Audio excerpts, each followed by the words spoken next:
দে তোর যে চরণে নূপুর আছে সেই চরণে এগিয়ে দে, নূপুরটা মিলিয়ে দে। যে চরণে নূপুর আছে সেই চরণে এগিয়ে দে। কৃষ্ণদাসের হাতে নূপুর আর রাধারানীর চরণে নূপুর পাশাপাশি মিলিয়ে দেখলো, বাহ, দুটো তো একই রকমের নূপুর, তাহলে এই চরণেরই নূপুর। কিন্তু এই চরণেরই নূপুরকে না মিলিয়ে দেখার জন্য ওই চরণ চিহ্ন আমি দেখতে চাই। চরণ, যে চরণে তোমার নূপুর নাই সেই চরণটি কাট করে দেখাও। এইবার রাধারানী বলছে, তাহলে দর্শন করো আমার চরণ চিহ্ন। রাধারানী আমার বাম চরণে কাত করে চিহ্ন দেখাচ্ছে, বাঁ পায়ে দেখাচ্ছে। এই বাঁ পা চরণটি কাত করে দেখুন পায়ে করার চিহ্ন। কৃষ্ণদাস মাটিতে দেখছে আর এই চরণের সঙ্গে মিলিয়ে দিচ্ছে, ওই চিহ্নগুলি এখানে আছে।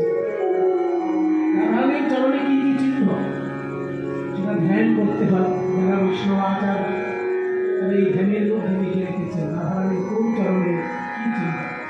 সবাই একটু হাত দিয়ে করুন, সেই ধ্যান মন্ত্রটা আমি একটু পাঠ করি। রাধারানীর চরণ চিহ্নের ধ্যান। ওম রাধে রাধে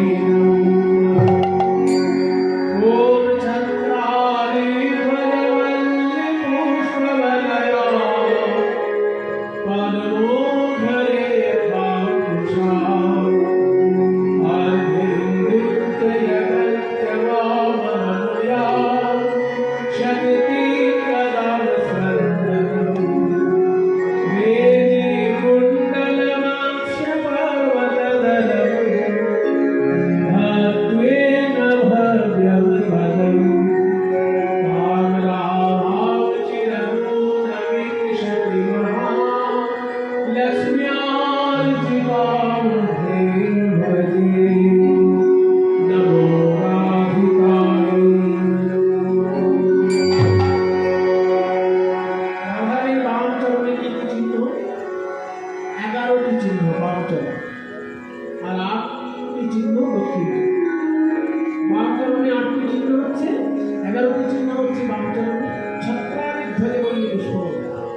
ছত্র মানে ছাতা, অরি মানে চক্র চিহ্ন, ধ্বজ মানে পতাকা চিহ্ন, বল্লী মানে লতা চিহ্ন, পুষ্প মানে ফুল চিহ্ন, বলয়া মানে গোল বলয়ের একটি চিহ্ন, পদ্ম পদ্ম ফুলের একটি চিহ্ন, ঊর্ধ্বরেখা একটি চিহ্ন, অঙ্কুশা হাতি তারা যদি লাঠি তাকে বলে অঙ্কুশ, হাতি শাসন করার লাঠি অঙ্কুশা।